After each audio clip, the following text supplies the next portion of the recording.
Demand for streaming has increased as people stay at home due to coronavirus. Netflix says lowering the picture quality will reduce data consumption by 25%. That's it for now. We'll have more in an hour. News Talk Weather. Thanks to the AA. Need to renew your AA car insurance? Go to the aa.ie/myAA.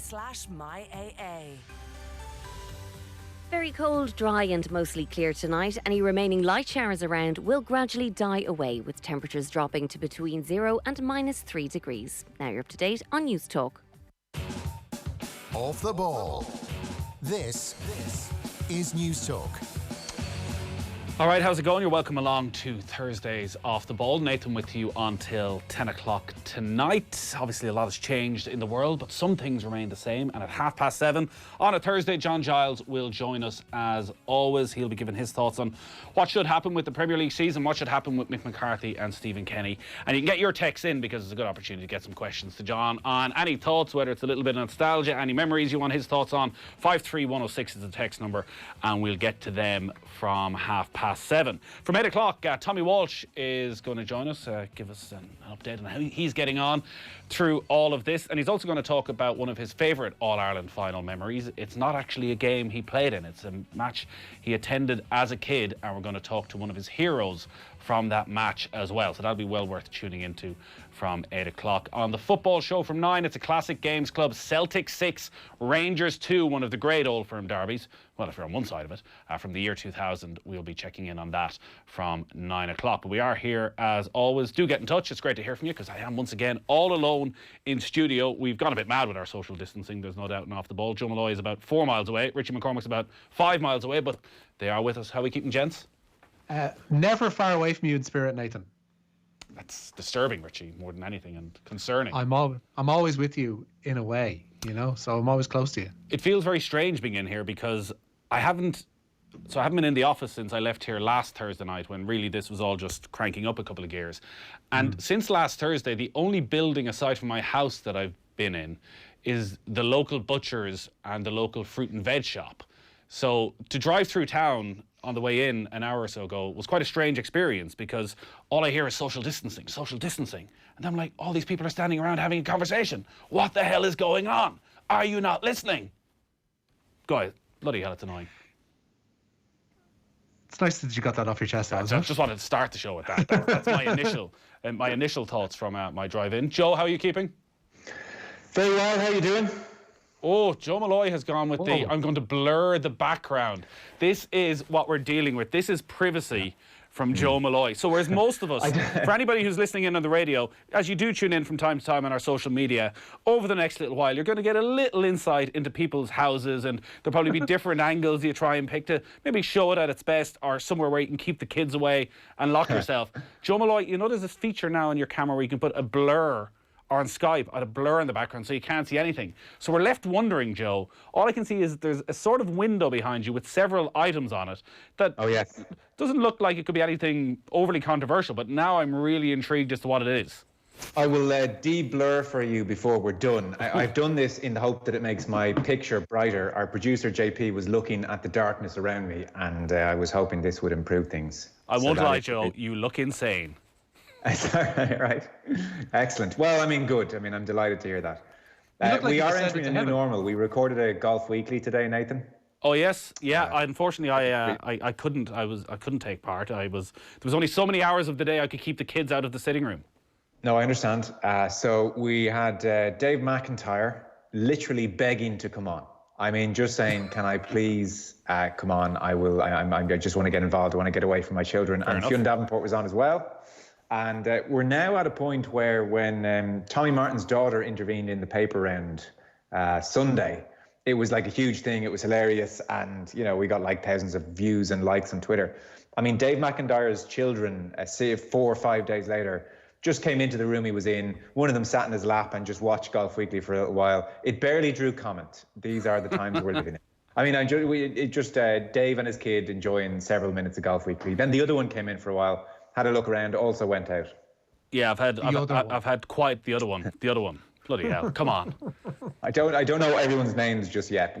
Don't worry. By the end of this, we'll all be incredibly well. Well, I mean, I'll be the de facto godfather by the end of the whenever this is over. What is this? A saga? A crisis? We'll be asking Dave's kids for their favourite games by the time this is all over as well. Decent half hour eating up there, I tell you. What is your child scenario, Richie, that we haven't had any walk-ins so far?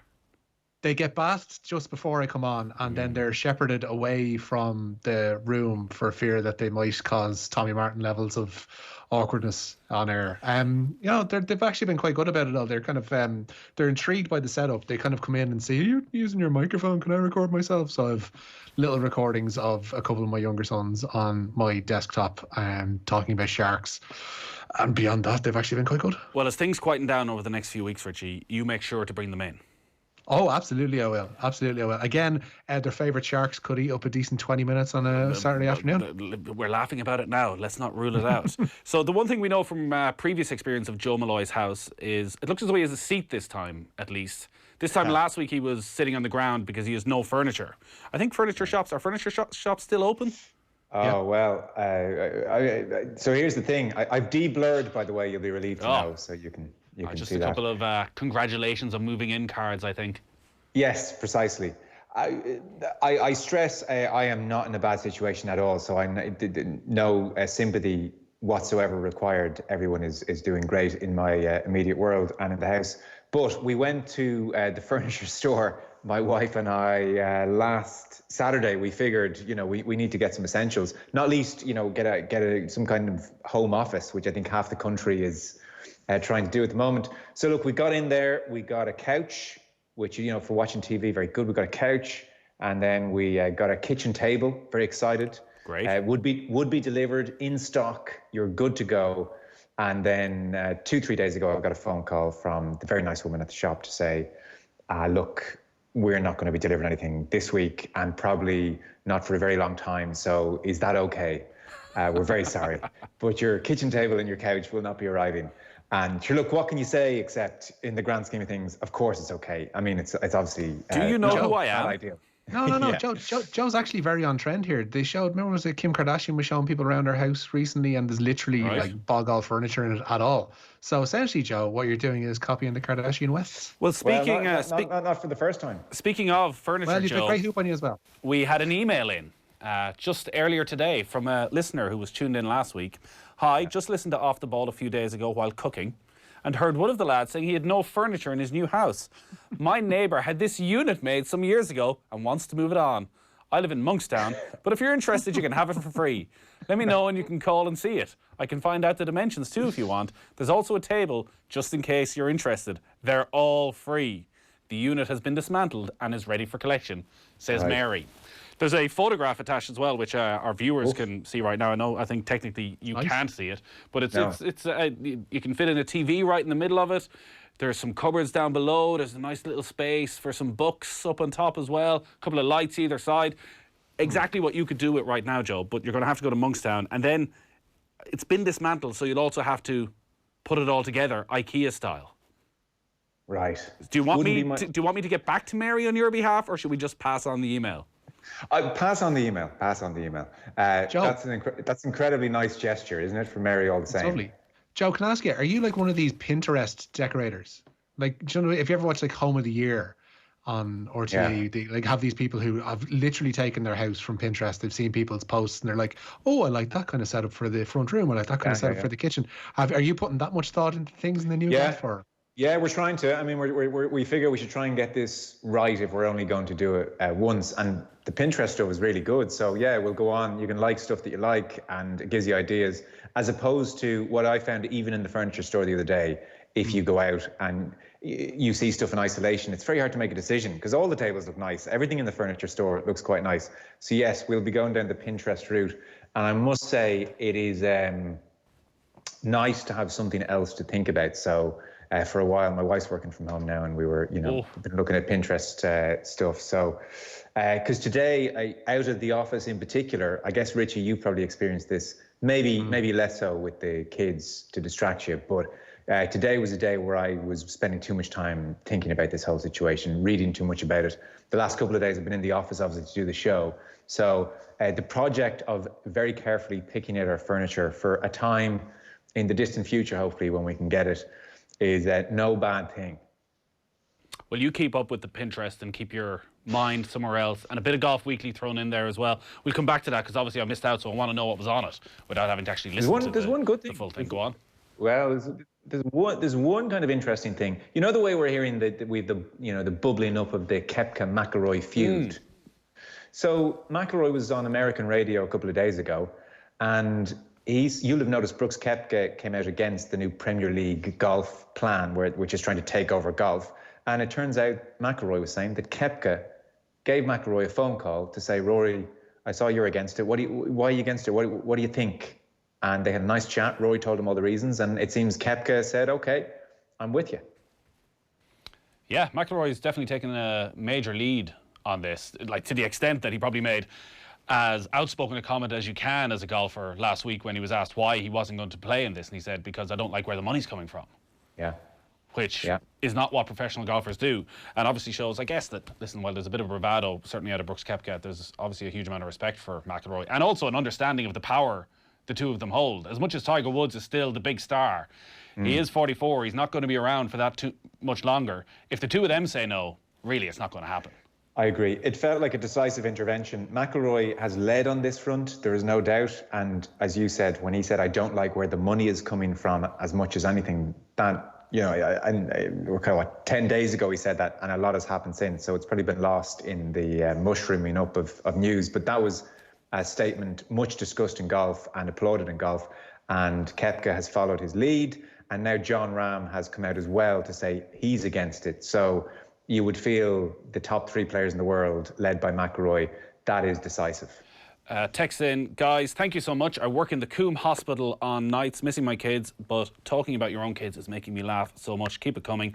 # bring back Dadcast. Well, thank you so much, I think, first off, in all of this. Thanks for the text to 53106. Dadcast is going to come back. The slight issue we have, I think Richie probably touched on it there, is that we have a sort of schedule across the day where you book it in early as to when you don't want the kids around so you can do a recording. And we obviously have to prioritise the radio show. So every night at 7 o'clock, as like Richie, it's perfect. The baby gets the bottle, the kids sit down in front of the TV for half an hour, and I know I can do a Newsround in peace. And you've got 3 or 4 of those slots during the day, and Dadcast just keeps falling through the cracks. But I think we figured it out, and we're going to have to... There's also the fact, because it's the Dadcast, we're going to be talking about our children, so we can't really have them in the room as much, because they may get insulted by what they hear, to be quite honest with you. Yes. But we're planning, hopefully, to record one tomorrow, so we'll see what we can do. Lads, sounds like you're trying to muscle in on Dermot Bannon's turf. You'd want to watch yourself, or could be hurling some soft furnishings at your loaf, says Mark.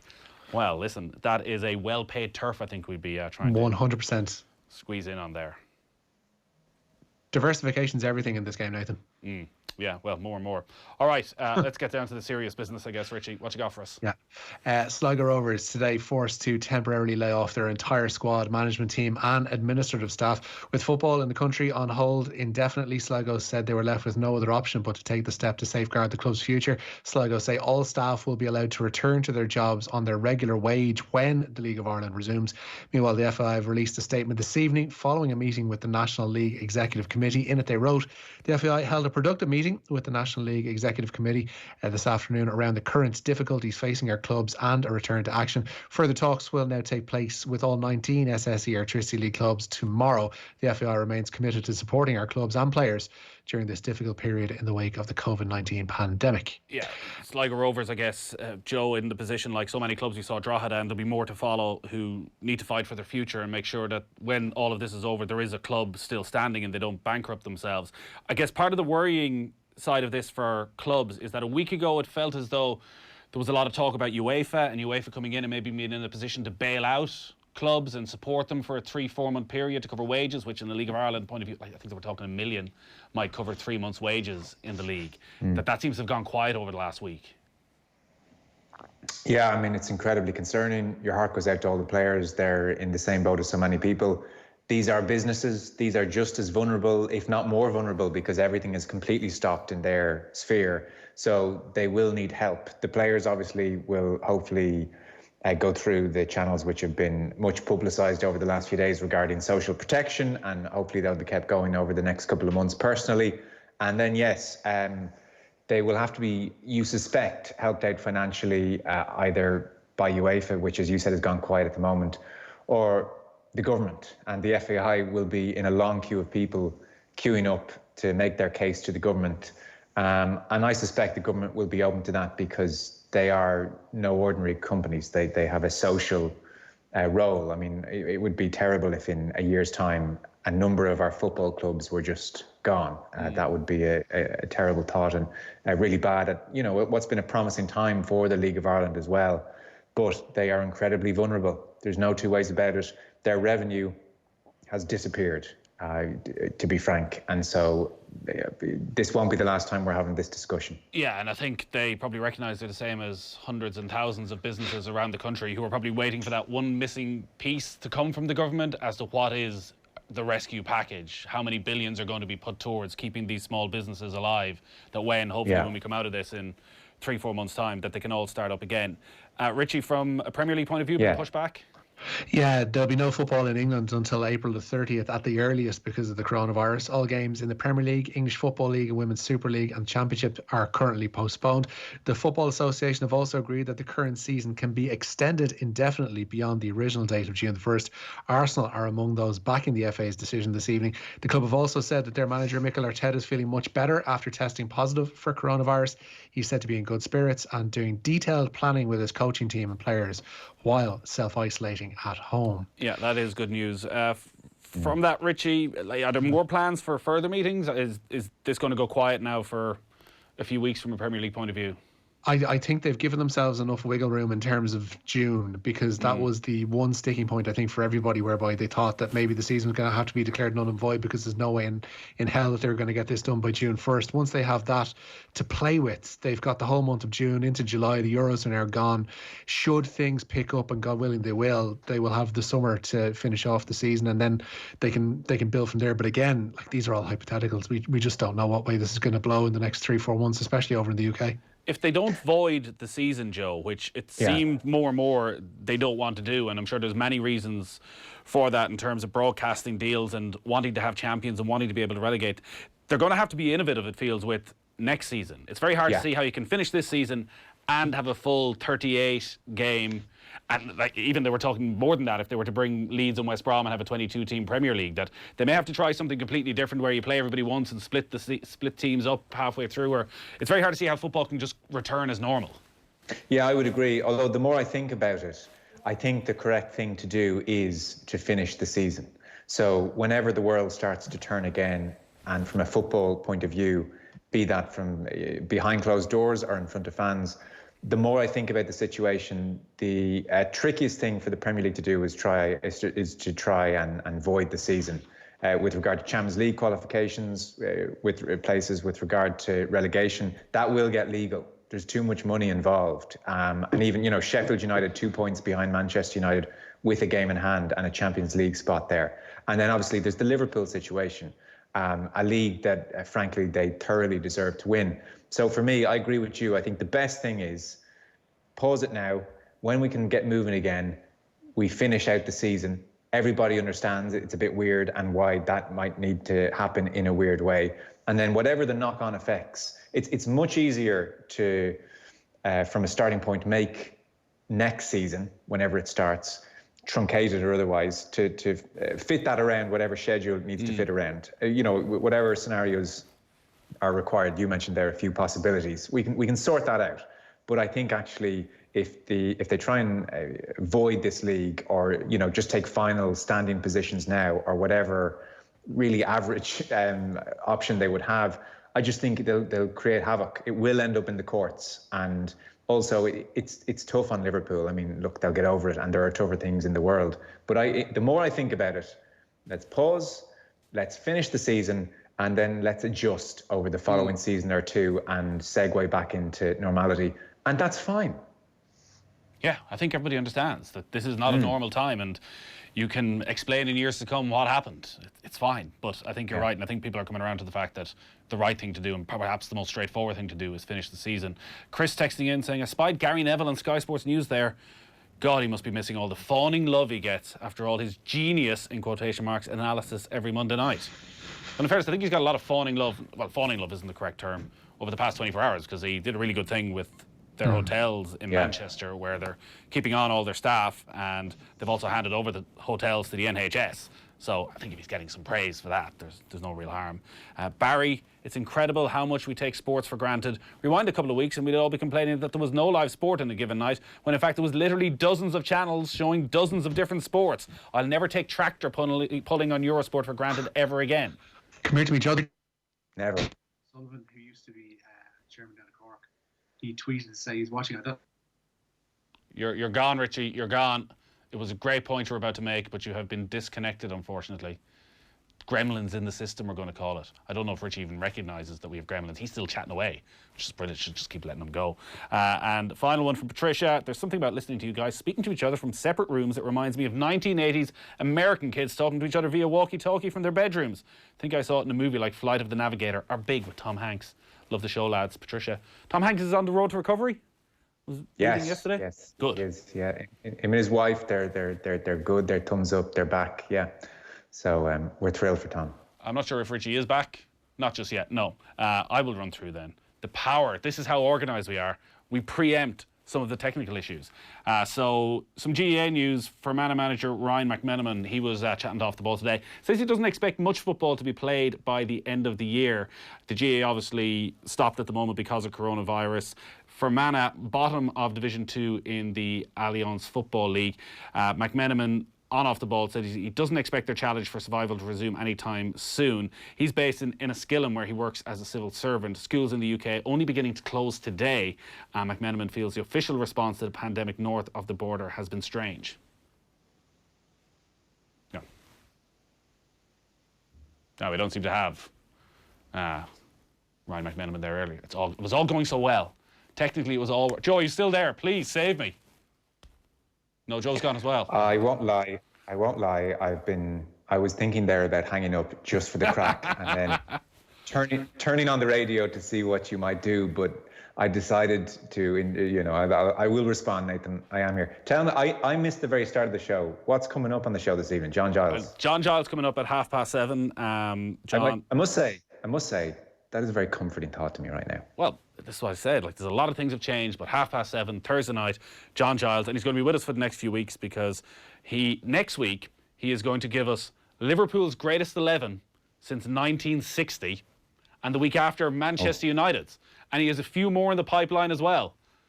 And I was on the phone to him about half an hour earlier as he was going through various positions and ranking Alexander-Arnold and Emlyn Hughes and Phil Neal, and what the real thinking is there. So that's coming next week. But this week he obviously has thoughts on what should happen with the Premier League. Tommy Walsh after 8 o'clock, which is also very comforting.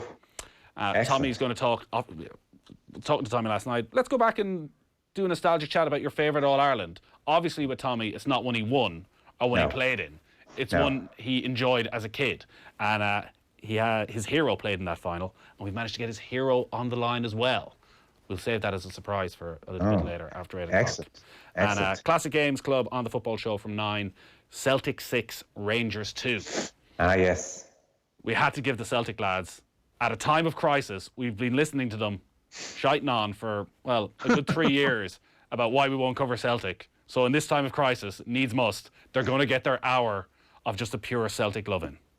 Well, anything to help the masses. That sounds like a very nice, comforting show, Nathan, I have to say. Richie is back with us. Richie, I mentioned the Ryan McMenamin story there. Some very sad news today about Peter Whittingham. Yeah, sad news from Cardiff this afternoon. Their former midfielder, Peter Whittingham, has died at the age of 35. He suffered head injuries in a fall on March the 7th and had been in hospital ever since. Whittingham made over 400 appearances for Cardiff. He helped them to an FA Cup final and also a League Cup final as well in 2012. And he won promotion with the Bluebirds to the Premier League in 2013 when they won the championship. Michael Chopra played alongside Whittingham at Cardiff. Which was a legend. All the Cardiff City fans will be devastated, but whenever people mention Whit, they'll see all the good times. Obviously, a lot of fans have been there and seen what a magical player he was. Whit played in a team at Cardiff City that was probably the best team Cardiff City have ever had, and a lot of it was down to him as well. There was 3 or 4 superstars in the team. He was one of them. And whenever you ask Cardiff City fans the best players Cardiff have ever had, they'll always Wits as one of the players that's ever played for them, and that's what fans will remember Wits for. Yeah, very sad news, shocking news really on Peter Whittingham there. Just to finish, Richie, on the golf, the Irish Open is the aim for the European Tour to return? Yeah, it would seem an optimistic one even still. The European Tour hoping for a return to play in time for the Dubai duty-free Irish Open. The Tour announced today that the Golf Sixes and Made in Denmark events have both been postponed. Both are scheduled for May as well. But European Tour Chief Keith Pelly is hopeful that the European Tour can resume by the time Mount Juliet hosts the Open on May the 28th. Meanwhile, the R&A say they're already looking at contingency plans should they be unable to stage this year's Open Championship at Royal St George's in July. But they are saying they're pressing ahead as normal. All right, Richie, good stuff. Take it easy. Cheers, lads. And Joe, thank you as well. If we get any more offers of furniture, I'll be sure to send them on. And Golf Weekly is up now, is it? Any moment. Any moment. Any moment. And it'll last for many days. And there'll be many more of them to come. Don't you worry about that. All right, so that is the news round. We're going to take a quick break. And then John Giles is with us live. So if you have any questions for John, 53106 is the text number. Off the ball on News Talk. Relax this evening and visit itsforwomen.ie. Great value car insurance for those on the go. Get the